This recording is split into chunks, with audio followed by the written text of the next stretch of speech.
Hi hello అందరికీ నమస్కారం. Welcome back to our channel. Telangana రాష్ట్రంలో రైతు బంధు పెట్టుబడి సాయం కింద అందించే ఈ 7,500 రూపాయలను కాంగ్రెస్ రాష్ట్ర ప్రభుత్వం అధికారంలోకి రాగానే రైతు భరోసాతో రైతుల ఖాతాలలో పెట్టుబడికి అవసరాలకి వినియోగంగా ఇస్తామని చెప్పేసి ప్రకటన చేసింది ఆ రోజు. కానీ ఈరోజు పెట్టుబడి సాయం మొదలై ఆగస్టు నెల కూడా ప్రారంభమైంది. ఆగస్టు నెలలో విడుదల చేసే సాగునీటి నీళ్ళను కూడా విడుదల చేస్తున్నారు. ఆల్రెడీ విడుదల చేశారు ఎడమకాలం ద్వారా తెలంగాణ రాష్ట్రంలో. కానీ ఇప్పటి వరకు పెట్టుబడి సాయం అనేది అందలేదు అని చెప్పేసి రాష్ట్ర ప్రజలు అందరూ కూడా ఆందోళన చెందుతున్నారు. అయితే ఈ పెట్టుబడి సాయం ఎప్పుడు రానుంది, అలాగే ఎన్ని ఎకరాల వరకు ఇవ్వనున్నారు? ఇప్పుడు చాలామందికి ఆందోళన ఉన్నది. మాకు 10 ఎకరాల పట్టా కలిగి ఉన్నది, అయ్యా మాకు రైతు బంధు వస్తుందా రాదా అనే ఆలోచన విధానంతో అప్పులు చేసుకొని తీసుకొస్తున్నారు. 6 ఎకరాలు ఉన్న వాళ్ళు కూడా మాకు రైతు బంధు వస్తుందా రాదా అని చెప్పేసి ఈరోజు ఆందోళన ఉన్న పరిస్థితి అయితే ఉన్నది. దీనికి సంబంధించి కూడా ఎన్ని ఎకరాల వరకు రైతు బంధు ఇవ్వబోతున్నారు, అలాగే పట్టా కలిగిన వారికి ఏ రోజున రైతు బంధు రాబోతుంది, అంటే ఫర్ సపోజ్గా 6 ఎకరాలు పట్టా కలిగి ఉంటే ఏ రోజు మీకు రైతు బంధు రాబోతుంది అనేది ఈ వీడియోలో మనం పూర్తి స్థాయిగా సమాచారం అనేది క్లుప్తంగా తెలుసుకునే ప్రయత్నం చేద్దాం. మీరందరూ తప్పకుండా వీడియోని చివరి వరకు చూసి అసలు రైతు బంధు రైతు భరోసాకి సంబంధించిన లేటెస్ట్ అప్డేట్స్ ఏమున్నాయి, సో మొత్తానికి రాష్ట్ర ప్రభుత్వం రైతు బంధు డబ్బులు రైతు భరోసా డబ్బులు ఎప్పుడు విడుదల చేయబోతుంది, ఎంత విడుదల చేయబోతుంది, ఎన్ని ఎకరాలకు విడుదల చేయబోతుంది అనే పూర్తి స్థాయి సమాచారాన్ని ఈ వీడియోలో మనం క్లుప్తంగా వివరణగా తెలుసుకునే ప్రయత్నం చేద్దాం. అండ్ వీడియోకి వెళ్ళిపోయే ముందు ఇప్పటివరకు చేసిన రుణమాఫీ డబ్బులు మీకు జమ అయ్యాయా కాలేదా అనేది కామెంట్ సెక్షన్లో తెలియజేయండి. జమ అయితే ఎస్ అని చెప్పేసి, జమ కాకపోతే నో అని చెప్పి కామెంట్ చేసి మీ యొక్క సమాధానాన్ని మీ యొక్క అభిప్రాయాన్ని తెలియజేయండి. కామెంట్ సెక్షన్ని అందరూ కూడా ఒకసారి చూడండి. ఎంతమందికి రుణమాఫీలు జరిగాయి, ఎంతమందికి రుణమాఫీలు కాలేదు, ఏమైనా సందేహాలు ఉన్నా కూడా తెలియజేయండి. ఇక లేట్ చేయకుండా మనం టాపిక్ వెళ్ళిపోయే ముందు మీ అందరికీ ఒక సూటి ప్రశ్న. తెలంగాణ రాష్ట్రంలో ఎన్ని ఎకరాల వరకు రైతు బంధు ఇస్తే బాగుంటుందని మీరు భావిస్తున్నారు? రైతు బంధు రైతు భరోసా రెండు ఒకటే. ఇప్పుడు ఆ రైతు భరోసానే కాంగ్రెస్ రాష్ట్ర ప్రభుత్వం ఇంప్లిమెంట్ చేయబోతుంది. చేస్తుందా చేయదా అనే అంశం గురించి కూడా మనం ఈ వీడియోలో మాట్లాడుకోవాల్సిన అవసరం ఉంది. సో మొత్తానికి తెలంగాణ రాష్ట్రంలో ఎన్ని ఎకరాలకి రైతు బంధు ఇస్తే బాగుండు అని మీరు భావిస్తున్నారు అనేది కింద కామెంట్ సెక్షన్లో తెలియజేయండి. అందరూ రైతు మిత్రులు కావచ్చు, వీడియో చూసే వాళ్ళందరూ కూడా కామెంట్ సెక్షన్ బాక్స్ను చూడండి. ఎంతమంది ఎన్ని ఎకరాలకు ఇస్తే బాగుంటుందని అభిప్రాయం వ్యక్తం చేస్తున్నారనే సమాచారాన్ని మీకు కూడా తెలుసుకోవడానికి అవకాశం అయితే ఉంటుంది. చాలామంది 2 ఎకరాలు లేదంటే 3 ఎకరాల వరకు రైతు బంధు ఇస్తే చాలు అని చెప్పేసి కామెంట్ చేస్తున్నారు. ఎందుకంటే 1 ఎకరానికి సంబంధించి 24 లక్షల మంది రైతులు ఉన్నారు, 2 ఎకరాలకు సంబంధించి 17 లక్షల మంది రైతులు ఉన్నారు, 3 ఎకరాలకి సంబంధించిన వాళ్ళు దాదాపుగా 14 లక్షల మంది రైతులు ఉన్నారు. ఇలా 5 ఎకరాలకి సంబంధించి 4 లక్షల మంది, 4 ఎకరాలకు సంబంధించి 6 లక్షల మంది పట్టా కలిగిన రైతులు ఉన్నారనమాట. సో దీని ఆధారంగా మీరు ఎన్ని ఎకరాలకి రైతు బంధు ఇస్తే మీరు కట్టే పన్నులకు కావచ్చు, రాష్ట్ర ప్రభుత్వం ఉన్న ఆదాయం కావచ్చు, కరెక్ట్ నిర్ణయంతో ఉంటుంది. ఎందుకంటే ఈరోజు తెలంగాణ రాష్ట్ర ప్రతి నెల వచ్చే ఆదాయం 10,000 కోట్లు అయితే ఖర్చు పెట్టే అంటే కావాల్సిన ఆదాయం ఎంత 14,000 కోట్లు. ఆదాయం వచ్చేది 10,000 కోట్లు, కానీ రాష్ట్ర ప్రభుత్వం సంక్షేమానికి ఖర్చు చేయాల్సిన డబ్బులు ఎంత 14,000 కోట్లు. ఆల్రెడీ రాష్ట్ర ప్రభుత్వం ఖర్చు చేసింది ఇప్పుడు ఈ నెలలో ఎంత 31,000 కోట్లని జూలైలో రుణమాఫీ కింద వెచ్చిస్తూ పాటు 4,000 రూపాయలు జీతాలకు అంటూ దాదాపుగా 800 కోట్ల రూపాయలు ఆసరా పెన్షన్లకు, మరో 10,000 కోట్లలో 6,000 కోట్లు సంక్షేమానికి రాష్ట్ర ప్రభుత్వం ఆడదాల్సి ఖర్చు చేసింది. సో ఈ విధంగా చూసుకుంటే రాష్ట్ర బడ్జెట్ ఖచ్చితంగా మనం అభిప్రాయాల విన్నపాన్ని చేయాల్సిన సందర్భం ఉంది. కాబట్టి ఎన్ని ఎకరాలకి రైతు బంధు ఇస్తే సక్రమమైన నిర్ణయం అనేది మీరు భావిస్తున్నారు అనేది కామెంట్ సెక్షన్లో తెలియజేయండి. ఇక లేట్ చేయకుండా మనం తెలంగాణ రాష్ట్రానికి సంబంధించిన కొన్ని లేటెస్ట్ అప్డేట్స్తో పాటు రైతు భరోసా, రైతు రుణమాఫీ వీటికి సంబంధించి ఎప్పుడు రానున్నాయనేది మనం చూసుకుందాం.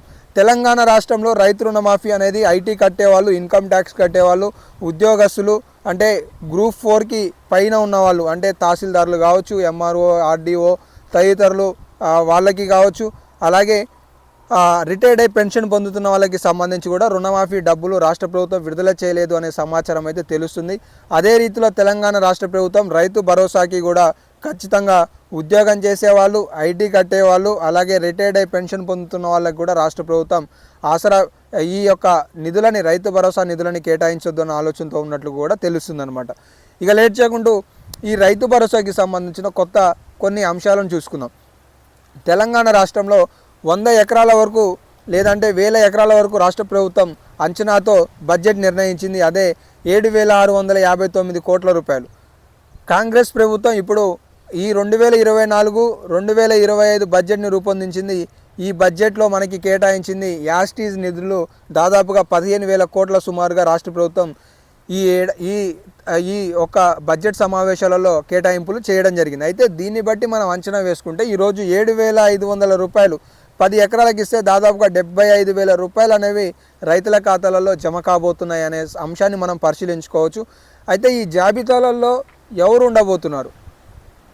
ఖచ్చితంగా ఇక్కడ మనం గుర్తుంచుకోవాల్సిందంటే ఈ జాబితాలో ఈ ఇన్కమ్ ట్యాక్స్ కట్టేవాళ్ళు, ఉద్యోగస్తులు, పెన్షన్ పొందే వాళ్ళు అయితే లేరు. ఇది చాలా స్పష్టంగా అర్థమవుతుంది. అలాగే 10 ఎకరాలకు పైకున్న వాళ్ళు కూడా లేకపోవచ్చు.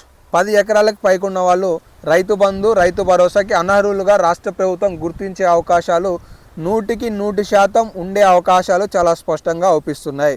దీన్ని బట్టి మనం చూసుకుంటే 5 నుండి 10 ఎకరాల మధ్యలో మాత్రమే రైతు బంధు రాబోతుంది. ఒక్క ఎకరానికి 7,500 రూపాయలు రాష్ట్ర ప్రభుత్వం విడుదల చేయబోతుంది.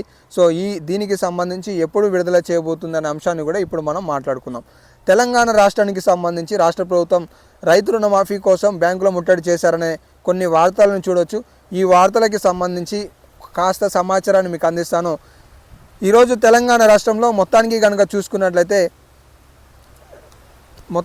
చూసుకున్నట్లయితే రేషన్ కార్డులలో రాష్ట్ర ప్రభుత్వం కొన్ని తప్పులు ఉన్నట్లుగా గుర్తించింది. అలాగే ఆధార్ సంబంధిత వివరాలలో కూడా చాలా వరకు తప్పులు ఉన్నట్లుగా రాష్ట్ర ప్రభుత్వం గుర్తించినట్లుగా తెలుస్తుంది. అలాగే రాష్ట్ర ప్రభుత్వం చాలా వరకు బ్యాంక్ అకౌంట్లు ఫ్రీజ్లో ఉన్నట్టుగా, అంటే ఎలాంటి కార్యకలాపాలు నిర్వహించకపోవడంతో ఫ్రీజ్లో వేస్తుంటారు అనమాట.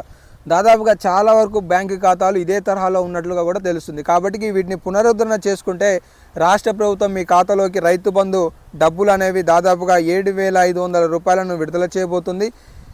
గత నెలలో 3,000 కోట్ల రూపాయలను రాష్ట్ర ప్రభుత్వం ఆర్బీఐ ద్వారా బాండ్ల ద్వారా అప్పుగా తెచ్చుకుంది. ఇప్పుడు కూడా ఈరోజు శుక్రవారం అంటే నిన్న దాదాపుగా మరో 3,000 కోట్ల రుణాల కోసం రాష్ట్ర ప్రభుత్వం దరఖాస్తు చేసుకున్నట్లుగా ఇక్కడ ఆర్బీఐ యొక్క ప్రకటనలో నిన్న శుక్రవారం తెలియజేసింది.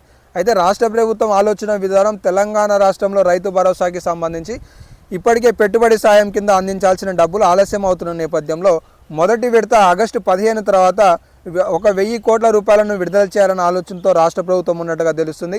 ఈ 1,000 కోట్ల నిధులు 1 ఎకరం నుండి 1 కుంటా నుండి 1 ఎకరం వరకు మొదటి విడతలో రాష్ట్ర ప్రభుత్వం విడుదల చేయనట్లుగా సమాచారం ఉంది. దీని ఆధారంగా చూసుకుంటే 7,500 రూపాయల రైతు భరోసా లేదా రైతు బంధు ఇవి ఆగస్టు 15 తర్వాత ప్రారంభం కావాల్సిన అవకాశాలు చాలా స్పష్టంగా అయితే అవుపిస్తున్నాయి. సో మొత్తానికి తెలంగాణ రాష్ట్రంలో మొన్న జరిగిన అసెంబ్లీ సమావేశాలు కావచ్చు, క్యాబినెట్ సమావేశాలలో కూడా 45 ఎజెండాలలో రైతు భరోసాకి సంబంధించిన విధి విధానాలు అనేది ఒక ఎజెండా ఉంది. ఈ ఎజెండాలో రాష్ట్ర ప్రభుత్వం చెప్తుంది ఏంటి అంటే అనర్హులని గుర్తించి కేవలం చిన్న కారు రైతులకు మాత్రమే డబ్బులని విడుదల చేయాలని భావిస్తుంది. ఇందులో కనుక చూసుకున్నట్లయితే రాష్ట్ర ప్రభుత్వం వైఖరి విధానాలలో భర్త పేరు మీద 2 ఎకరాలు ప్లస్ భార్య పేరు మీద 2 ఎకరాలు ఉంటే వీరిద్దరూ కూడా 2 ఎకరాల లోపు ఉన్న వాళ్ళ కిందకే వస్తారనేది రాష్ట్ర ప్రభుత్వం గుర్తించినట్లుగా తెలుస్తుంది. దీని ఆధారంగా చూసుకుంటే 3 ఎకరాలు భర్తకి 2 ఎకరాలు భార్యకి కలుపుకొని కూడా ఈ చిన్న కారు రైతు కిందకి 5 ఎకరాల లోపే వస్తారు. కాబట్టి 5 ఎకరాలకే రైతు భరోసా ఇవ్వాలన్న ఆలోచనలో కూడా రాష్ట్ర ప్రభుత్వం ఆలోచిస్తున్నట్టుగా తెలుస్తుంది. కాబట్టి తెలంగాణ రాష్ట్రంలో 5 ఎకరాల వరకే రైతు భరోసా, రైతు బంధు ఉండే అవకాశాలు కూడా చాలా స్పష్టంగా కనిపిస్తున్నాయి. మొత్తానికి దీనిపై రాష్ట్ర ప్రభుత్వం స్పందించాల్సిన అవసరం అయితే ఉంది. ఎందుకంటే పెట్టుబడి సాయం కింద అందించాల్సిన రాష్ట్ర ప్రభుత్వం పెట్టుబడి అయ్యి కూడా కలుపులు తీసే సమయంలో రైతు బంధు, రైతు భరోసా ఇవ్వటం చాలా బాధాకరం అని చెప్పేసి పలువురు ప్రస్తావిస్తున్నారు. సో దీనిపై రాష్ట్ర ప్రభుత్వం త్వరలో నిధులను విడుదల చేయబోతుందనే సమాచారం అయితే తెలుస్తుంది. మొత్తానికి తెలంగాణ రాష్ట్రంలో రైతు బంధు, రైతు భరోసాకి సంబంధించిన లేటెస్ట్ అప్డేట్స్ అయితే ఉన్నాయి. మరెన్నో లేటెస్ట్ అప్డేట్స్ కోసం మన ఛానల్ని ఫాలో అవుతుండండి. సో ఇదే సమాచారాన్ని మీ తోటి వాళ్ళకు కూడా షేర్ చేయండి. ధన్యవాదాలు.